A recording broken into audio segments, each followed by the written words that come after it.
Kenapa sih pemerintah membuat suatu aturan seperti ini? Kalau pemerintah memaksakan semua masyarakat Indonesia untuk mereka dipaksa menghitung laba bersih mereka, itu agak sulit. Terutama untuk mereka yang tidak memiliki pengetahuan tentang penyusunan laporan keuangan.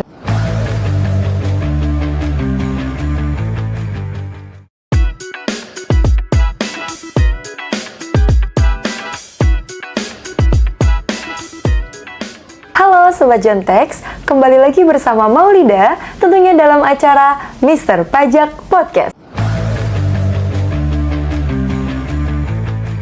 Tentunya kali ini kita sambut kembali nih narasumber kita hari ini, yaitu ada Bapak Sabar Pardamian Lumban Tobing, SEMM AKCA CTL CTAP BKP, yang merupakan seorang praktisi dan akademisi di bidang perpajakan dan juga merupakan founder dan CEO dari High Five dan juga Jontex. Halo Pak Sabar. Halo, selamat pagi Mbak Maulida. Selamat pagi Pak Sabar. Semangat terus Pak Sabar.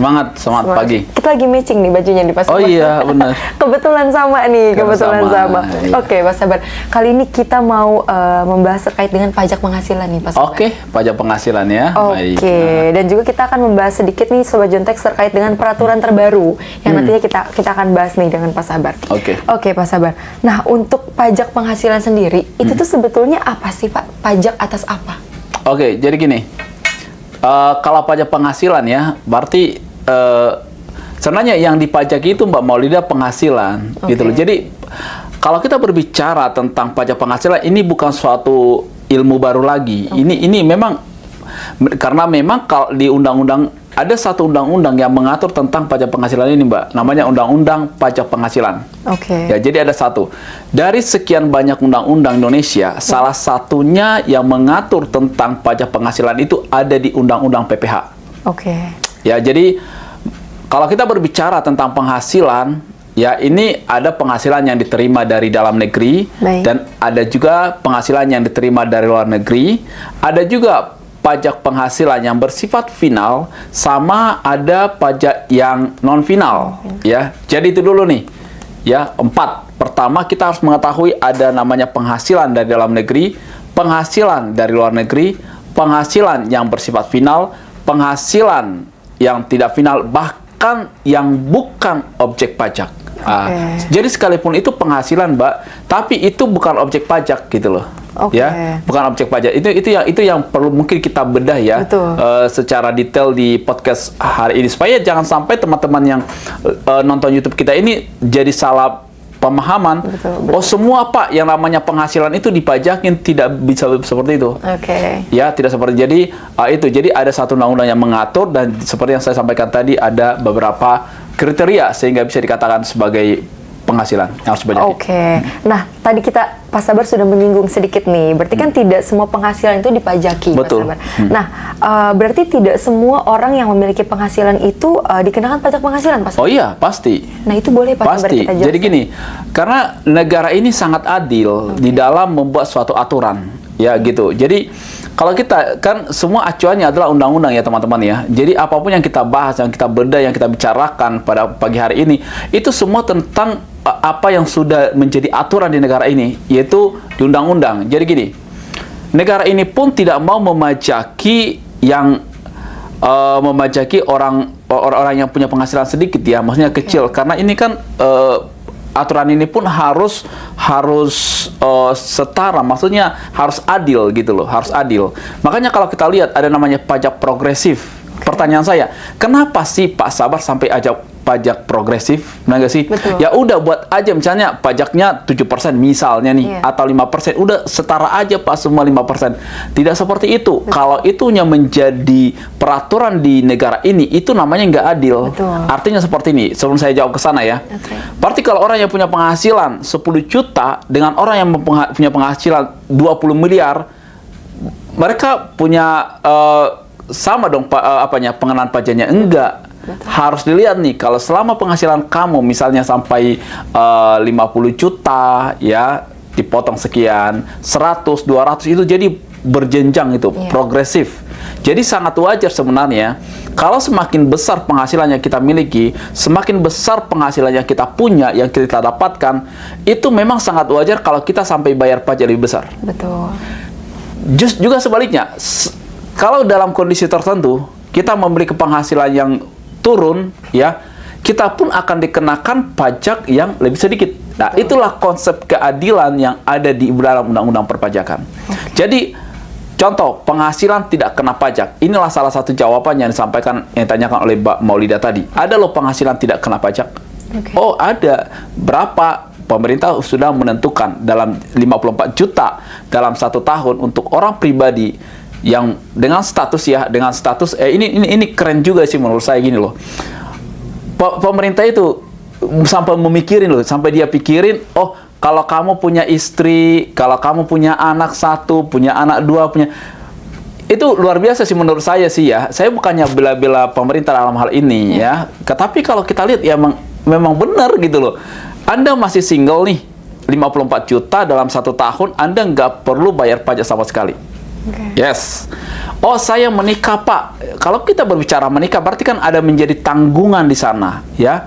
Oke, kalau istrinya itu apalagi tidak bekerja, berarti kan ada tanggungan dia, sehingga di plus 4.500.000 kalau dia menikah itu tidak dikenakan pajak lagi. Jadi 54 juta plus 4.500.000 dia itu tidak dikenakan pajak sama sekali. Oh, saya punya anak 1, Pak. Tambah lagi 4.500.000. Saya punya anak 2, Pak. Tambah lagi 4.500.000. Saya punya anak 3, Pak, tapi maksimal 3, ya. Maksimal 3 tanggungan. Itu berarti 72 juta dalam 1 tahun penghasilan seseorang di Indonesia itu tidak dikenakan pajak sama sekali. 72 juta. Berarti kalau ada seseorang yang punya istri 1 dan maksimum 3 anak atau 3 tanggungan dengan total penghasilan dia 72 juta itu tidak dikenakan pajak.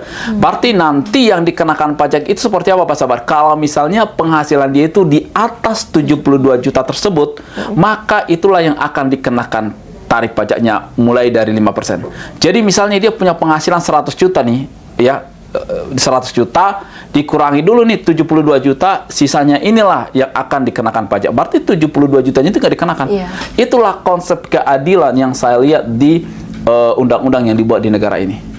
Ya, jadi sekali lagi tidak semua dipajaki. Oke, ada lagi yang bukan objek pajak. Kalau dikatakan bukan objek pajak, sekalipun ini dalam tanda petik penghasilan seseorang itu tidak dipajaki loh. Contoh warisan.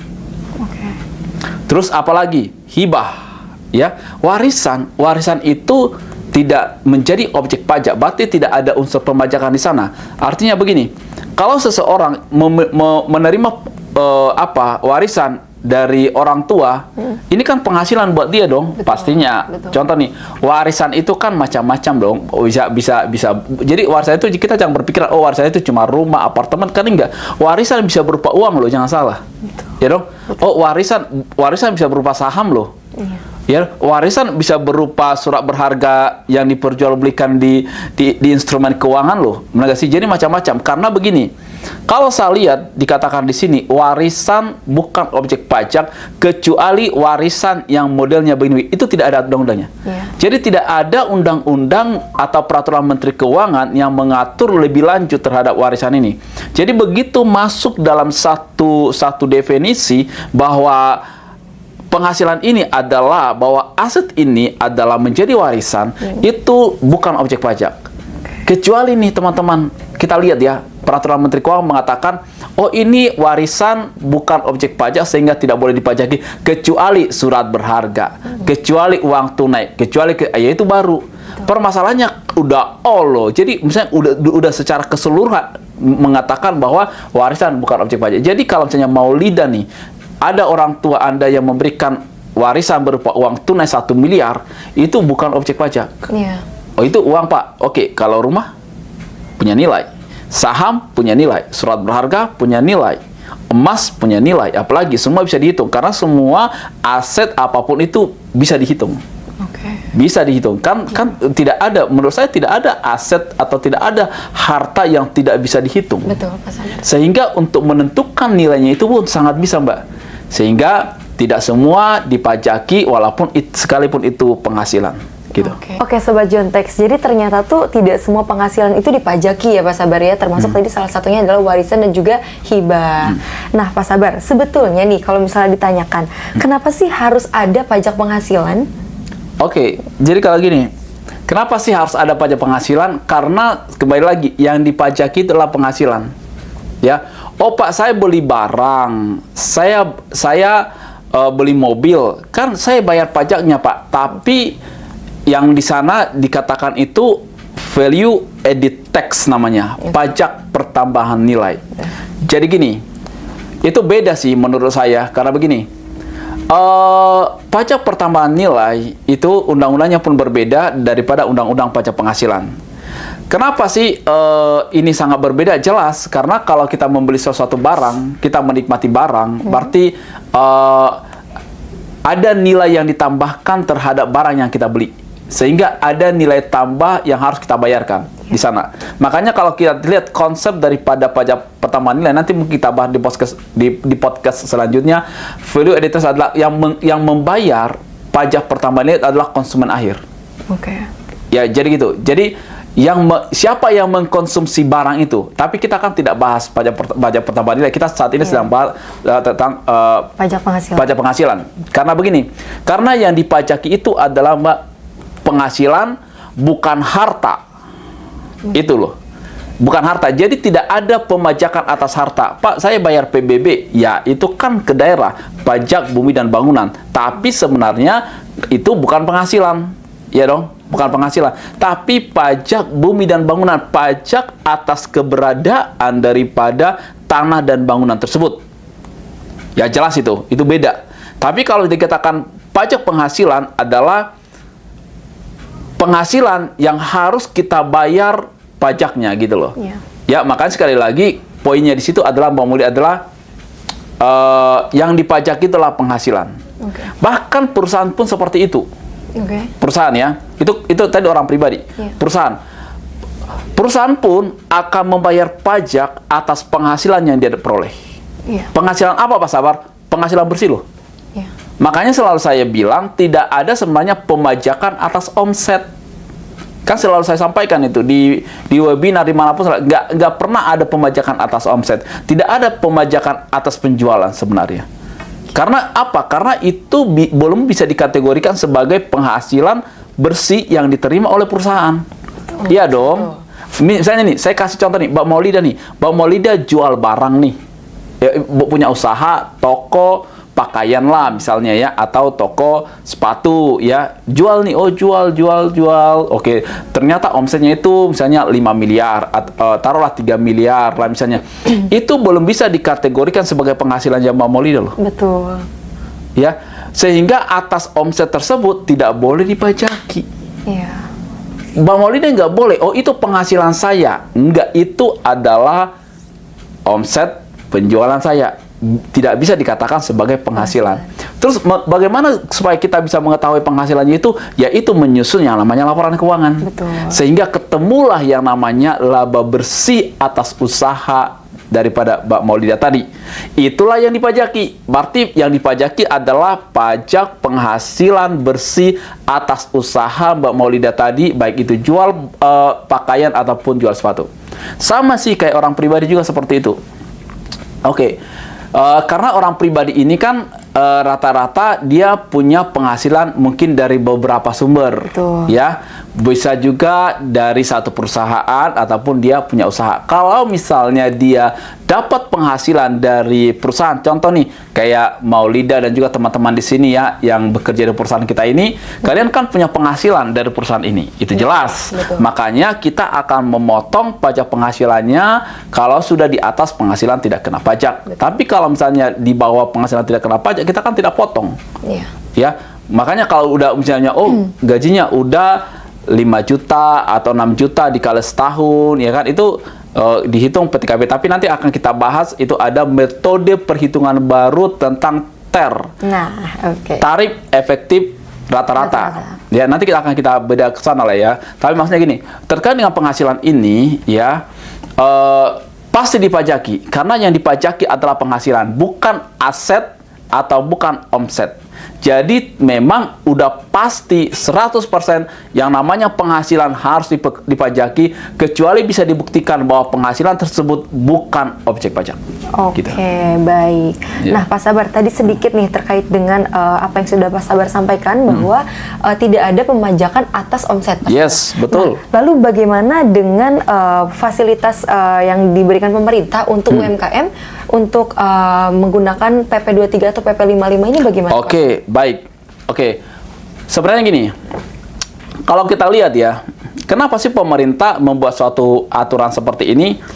Karena begini ya, Mbak Maulida, kalau pemerintah memaksakan semua masyarakat Indonesia untuk mereka dipaksa menghitung laba bersih mereka, itu agak sulit. Terutama untuk mereka yang tidak memiliki pengetahuan tentang penyusunan laporan keuangan. Betul. Contohlah kayak warteg lah. Ya, warteg ya. Ataupun misalnya mereka perusahaan-perusahaan kelontong begitu ya, yang sangat minim pengetahuannya terhadap penyusunan laporan keuangan, yang dia hanya tahu bagaimana jualan dapat duit bisa menghidupi keluarganya. Betul. Kan itu doang nih, nggak pernah, kecuali memang mereka memiliki latar belakang pendidikan di bidang akuntansi. Tapi kalau kita survei hari ini teman-teman, itu berapa banyak para pengusaha-pengusaha yang usaha mikro, kecil, dan menengah itu yang memiliki latar belakang tentang pendidikan di akuntansi. Kan seperti itu. Karena menurut saya hanya orang-orang yang memiliki kompetensi, yang memiliki pengetahuan di bidang akuntansi lah yang bisa menyusun laporan keuangan ini dengan benar. Kan begitu ya? Sehingga karena pemerintah Indonesia ini menyadari betul atas kelemahan daripada sumber daya manusia di Indonesia, penduduk Indonesia ini, sehingga pemerintah akan membuat suatu kebijakan, aturan bagaimana tetap pajak mereka tetap bayarkan, tetapi jauh lebih mudah, lebih simpel, kan begitu. Sehingga oke deh, omset Anda di bawah 4,8 miliar ya, Anda bayar pajaknya 0,5%. Sebenarnya itu salah. Saya harus pertegas. Ya dong. Tapi kan pemerintah bingung nih, maksudnya caranya bagaimana kalau enggak kalian harus buat laporan keuangan, semua pelaku usaha Indonesia wajib buat laporan keuangan, terus dipaksakan, terus kalau enggak dikenakan sanksi, dipidana, kan udah enggak benar dong. Betul. Ya udah, tapi dibatasi. Permasalahannya di situ. Pemerintah itu pun bijak, dibatasi, tetapi Anda yang memiliki peredaran usaha, total penjualan Anda selama 1 tahun 4,8 miliar, sampai di situ. Begitu Anda melewati penghasilan di 4,8, Anda wajib pembukuan. Betul. Kan begitu. Terus saya merenung kembali ya, oh kenapa ya pemerintah sampai, karena saya suka orang-orang berpikir ya, maksudnya gini, kalau ada sesuatu kebijakan itu selalu saya pikirin, Mbak Maulida, kenapa ya pemerintah buat seperti itu ya? Oh, telah saya pikir-pikir, oh kalau misalnya rata-rata yang jualan kelontong, yang jualan yang kecil-kecil itu ya wajar sih kalau sampai maksimum 4,8 miliar ya penghasilan mereka dalam setahun ya. Kalau kita bagi dalam 12 berarti kan sekitar 600 juta, benar nggak sih? Sekitar 600 juta. Ya kalau orang itu punya penghasilan penjual 600 juta ya bisa kita kategorikan lu usaha apa sih yang cuma penghasilan 600 juta, benar nggak sih? Tapi kalau misalnya mereka udah punya penghasilan 10-20 miliar, benar nggak sih? Ya berarti kan kamu kan bukan usaha kecil lagi dong. Kalau penghasilan kamu sampai 20 miliar dan juga kamu pun sudah mampu merekrut orang untuk menyusun laporan keuangan sekalipun Anda tidak memahami, benar nggak sih? Betul. Kan secara logikanya, oke, kalau misalnya para pelaku usaha ini tidak mengerti bagaimana menyusun laporan keuangan, kan tidak harus dia sebenarnya menyusun. Iya, betul. Benar nggak sih? Betul. Setuju ya di situ ya. Setuju. Sehingga tapi kan ada orang-orang yang berkompeten di bidang itu, ada lulusan akuntansi yang bisa menyusun itu, betul nggak? Betul. Tetapi kembali lagi kemampuan mereka untuk membayar gajinya ini seperti apa? Andaikan aja 5 juta dalam 1 bulan, berarti kan udah 60 juta dong dalam 1 tahun. Betul. Coba omset masih 4,8 miliar, terus mereka harus keluarkan gaji untuk bayar akuntansi 60 juta, ya. Itu yang berikutnya. Yang selanjutnya juga kalau saya pikirkan ya, saya analisa, semoga ini pun menjadi dasar pemikiran pemerintah bikin aturan ini.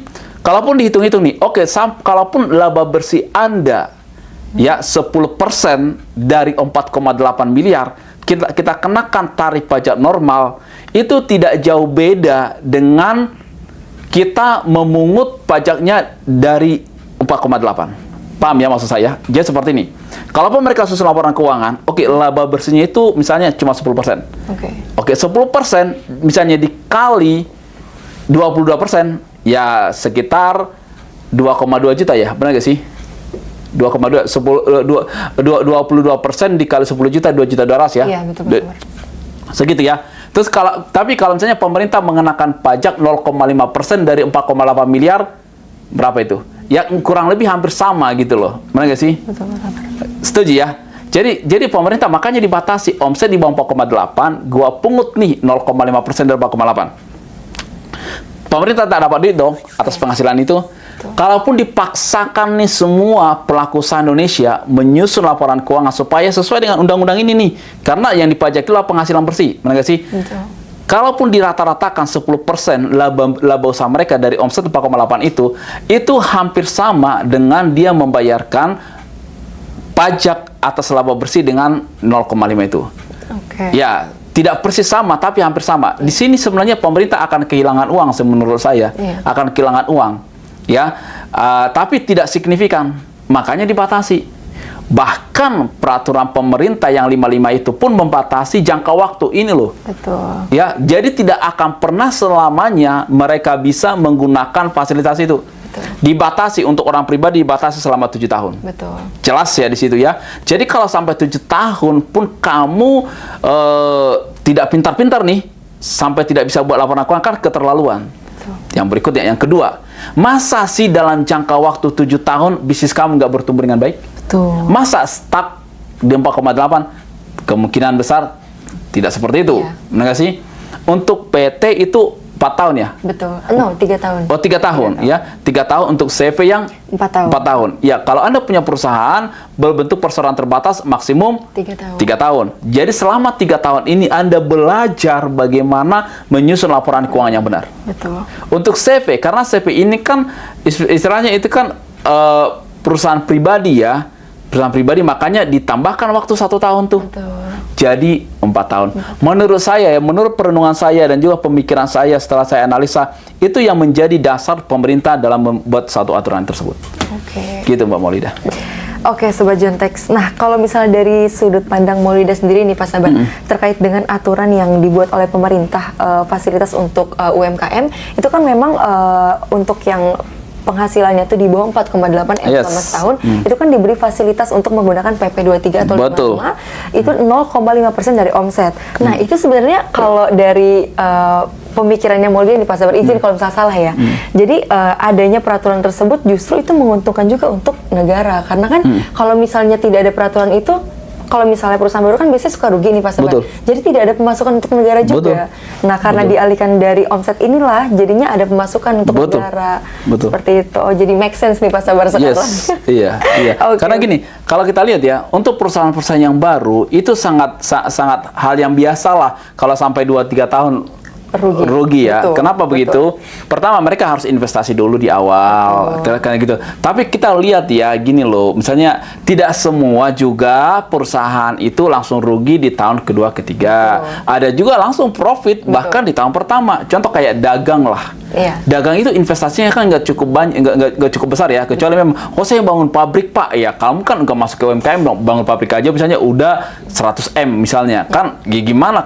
Masa kamu mengharapkan omset 4,8 miliar, investasinya udah 100 miliar, kan nggak mungkin. Benar nggak sih? Tetapi kalau misalnya kita lihat ya, yang untuk UMKM ini nggak perlu butuh waktu cukup lama lah, maksudnya untuk jadi profit ya. Ya di 3-4 bulan bahkan sebelum setahun pun mereka sebenarnya sudah untung sih sebenarnya ya kan. Jadi pemerintah sehingga gini loh, seperti yang Maulida tadi bilang ya, diambil 0,5% dari omset itu. Sebenarnya itu bukan hak pemerintah, selalu sampaikan itu bukan hak pemerintah dari 0,5% itu loh.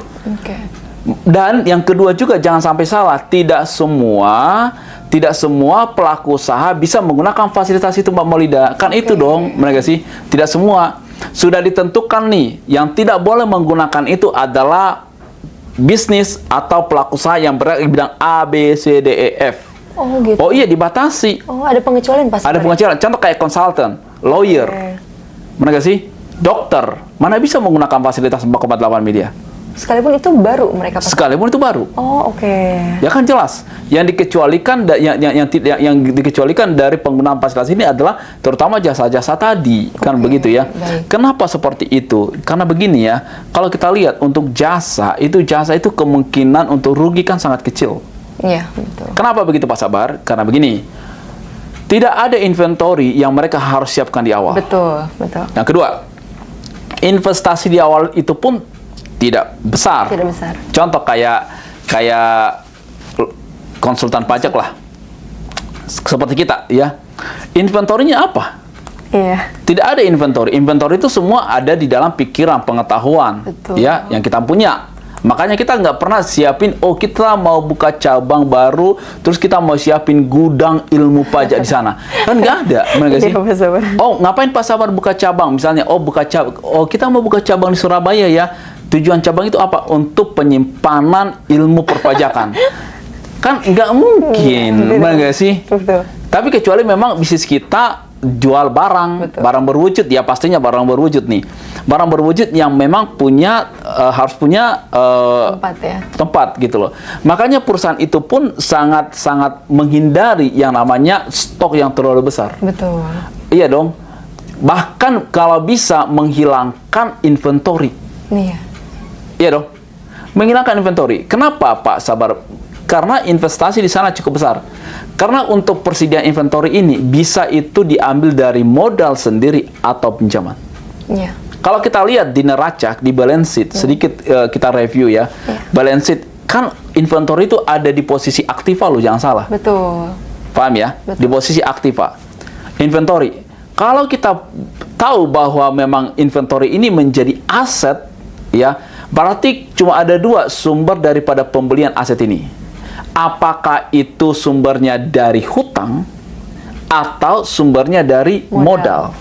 Jadi kalau misalnya terlalu tinggi inventory perusahaan, berarti ada investasi baik itu dari modal atau pinjaman yang diambil untuk menimbun daripada inventory ini. Betul. Makanya inventory ini pun perusahaan itu sangat hati-hati jangan sampai terlalu besar. Betul. Karena ada investasi cukup besar di sana. Nah, dari situ kan kita bisa melihat nih, berbeda halnya dengan jasa.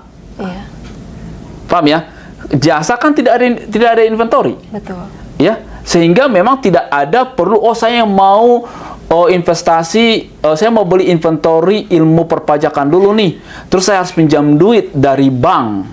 Berapa Pak Sabar? 10 miliar. Buat apa? Bank nanya, buat apa? Supaya saya mau beli inventory ilmu perpajakan. Gudangnya di mana, Pak? Gudangnya di Surabaya. Kan nggak mungkin, benar nggak sih? sehingga memang potensi kerugiannya itu lebih kecil. Ah, itu loh maksud saya. Ya, berbeda dengan barang tadi. Makanya itu jadi waktu aturan itu dibuat, Mbak Maulida, itu udah dipanggil itu bagian praktisi, akademisi, pelaku usaha, ya dong, untuk membuat suatu rancangan undang-undang gitu loh. Ya, harus diperhitungkan dari semua sudut pandang. Ya, jadi nggak bisa, gua buat aturan begini, tapi kamu tidak mempertimbangkan dampak daripada aturan itu ke berbagai sektor gitu loh. Ya, pastinya saya sangat percaya setiap aturan apapun yang dibuat tidak akan mungkin bisa mengakomodir semua kepentingan. Betul. Ya, tetapi analisa dampak terhadap kebijakan itu pun harus menjadi pertimbangan utama daripada para pengambil keputusan tersebut. Gitu Pak Maulida. Oke, baik. Nah, itu tadi sudah dijelaskan oleh Pak Sabar ya, kenapa gitu alasannya. Nah, ini Pak Sabar, ini menarik. Pertanggal 1 Januari 2024 kemarin, itu ada perubahan peraturan ya Pak, terkait tarif PPh 21. Nah, kita sebutnya itu sebagai TER ya Pak Sabar, tadi sudah disinggung.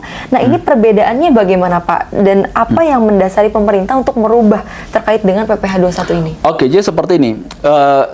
Ini bukan hal yang baru buat saya, karena sebelum peraturan Menteri Keuangan ini dibuat, saya sudah diundang. Oh, oke. Ya, baik. Waktu itu Kementerian Keuangan melalui DJP sudah mengundang saya buat namanya RPMK, Rancangan Peraturan Menteri Keuangan.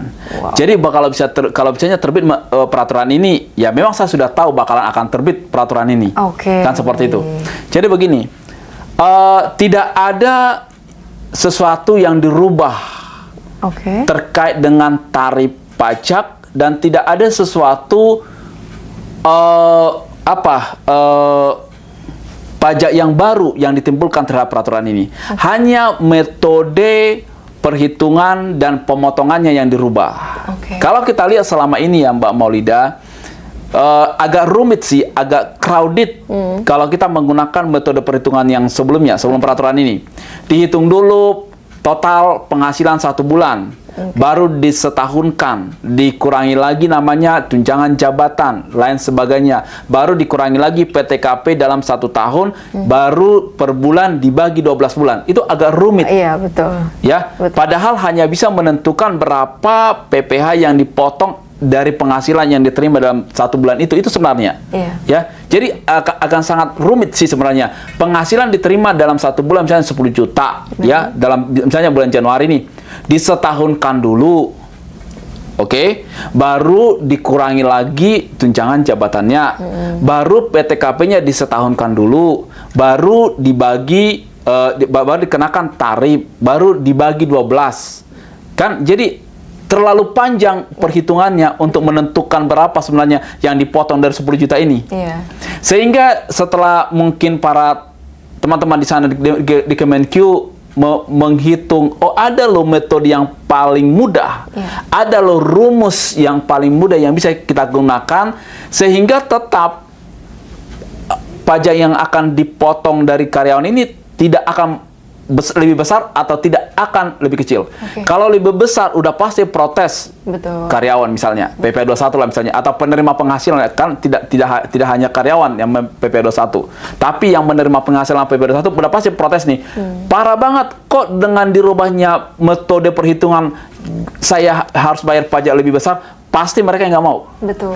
Juga sebaliknya, kalau dengan dirubahnya metode perhitungan ini akan dipotong pajak lebih kecil, berarti di sana pemerintah akan dirugikan. Betul. Pemerintah pun tidak akan mau, benar nggak sih? Betul. Sehingga, tapi dengan dibuat suatu metode perhitungan yang lebih mudah, tanpa menambah pajak, tanpa mengurangi pajak, dan semua pihak tidak dirugikan hal ini, ya ayo, ini akan kita lakukan. Jadi sebenarnya tidak ada pemajakan yang baru, Mbak. Hanya metode pemotongannya yang dirubah, metode perhitungannya yang lebih simple dibuat gitu loh. Ya, Mbak Maulida gitu. Itu terkait dengan tarif efektif rata-rata yang sudah disahkan oleh Menteri, yang sudah berlaku efektif per tanggal 1 Januari 2024. Oke, berarti TER atau tarif efektif rata-rata ini tidak merubah tarif ya Pak Sabar, hanya merubah metodenya saja. Yes. Oke. Nah, Pak Sabar, itu kalau misalnya, kan tadi kan dari sisi tarif itu tidak berpengaruh, tapi kalau dari sisi bagian perpajakan nih, itu mempengaruhi tidak Pak Sabar? Oke, jadi gini, pertama ya, saya sudah jelaskan tadi, tidak akan merubah apapun. Ya, tidak akan menambah pajak yang perlu dibayarkan, atau mengurangi pajak yang harus dibayarkan, ya, hanya mempermudah perhitungan. Karena begini, tadi Pak Sabar bilang penghasilan tidak kena pajak, ya itu pun tetap. Jadi, berarti penghasilan karena Pak Sabar tadi bilang langsung dipotong dari total penghasilan sekian persen tanpa dihitung PTKP, berarti saya yang seharusnya di bawah PTKP dipotong nggak dipotong, karena udah ditentukan nih untuk penghasilan per bulan sekian 0%. Oke, 4.500.000 itu udah pasti 0% lah. Ya, karena kalau 4.500.000 maka masih di bawah PTKP dalam setahun ya. Terus baru penghasilan nih naik 5 juta, 6 juta, barisnya 0, sekian persen, terus akan sama nih sampai penghasilan 5 miliar dipotong sekian persen. Ya kan, itu ada rumusnya, itu bisa di searching ya. Jadi pertama tidak akan merubah apa-apa. Baik. Itu dulu. Ya, jadi sebenarnya saya pun banyak teman-teman juga yang menanyakan saya kan seperti itu. Berarti saya dipotong lebih besar? Enggak, karena begini. Kalaupun sampai dihitung nanti penghasilan kalian itu selama 1 tahun dikurangi dengan apa yang sudah dipotong selama ini, itu sama. Jadi tidak akan jauh lebih besar. Enggak, karena sama. Karena itu udah dites, Mbak. Jadi rumusnya itu, metodenya itu udah dites. Waktu dibuat rancangan peraturan Menteri Keuangan. Setelah dites, oh dengan melakukan metode ini, bayar pajaknya 10.000, dengan metode ini bayar pajaknya juga 10.000. Nah, kecuali dengan metode baru ini jadi bayar pajaknya jadi 11.000 atau metode baru jadi 9.000, itu udah pasti salah lah. Ya kan? Tapi karena sama, ya sudah. Gitu loh. Sama nih kalau saya kasih ilustrasinya gini loh. Kalau saya ke kantor, saya naik Transjakarta, misalnya biayanya 10.000. Terus kalau saya naik Gojek, ya biayanya juga 10.000, benar nggak sih? Intinya adalah bagaimana saya sampai di kantor, kan begitu ya? Kecuali nih, oh saya kalau naik Transjakarta 5.000, kalau saya naik Gojek jadi 10.000, benar nggak sih?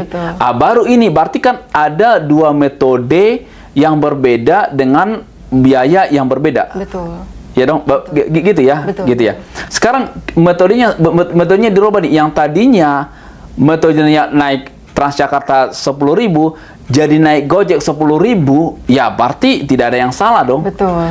Pertama lebih praktis naik Gojek 10.000 dengan biaya 10.000. Sama nih, daripada kita tetap mempertahankan metode perhitungan yang lama, ya dengan segala crowdednya itu, menghitungannya angka-angkanya itu hanya dengan menghasilkan angka yang sama. Kenapa kita tidak memilih metode yang lebih simpel, tapi angkanya juga sama? Itu loh tujuannya Badater itu. Ya, seperti itu. Nah itu berarti Sobat Jontex, dari peraturan yang baru ini tidak merubah tarifnya, hanya merubah metodenya saja. Untuk semuanya masih sama. Nah, buat Sobat Jontex di luar sana yang mungkin bingung nih bagaimana cara menghitung pajak penghasilan, kalian bisa konsultasikan kepada Jontex. Untuk informasi lebih lanjut, silakan hubungi website kami di www.jontex.co.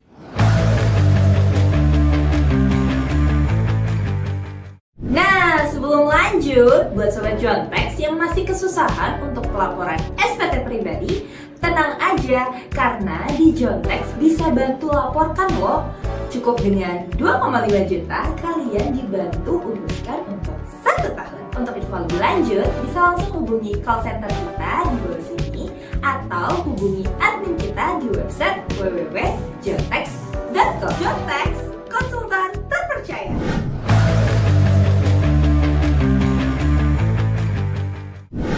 Nah, itu tadi terkait dengan pembahasan kita hari ini, Pak Sabar, terkait dengan pajak penghasilan. Nah, kedepannya kita akan membahas lebih banyak lagi nih, karena kan pajak penghasilan itu macam-macam ya, Pak Sabar. Macam-macam. Ada pasal A, B, C, segala macam. Nanti kita akan bahas nih, Pak Sabar, di podcast selanjutnya. Oke, Pak Sabar, terima kasih banyak atas ilmunya, Pak Sabar. Semoga kita selalu bertambah wawasannya dan juga semakin pintar nih, Pak Sabar, bersama-sama. Pastinya harus semakin pintar. Betul. Tentunya belajar terus bersama ahlinya hanya di Mr. Pajak Podcast.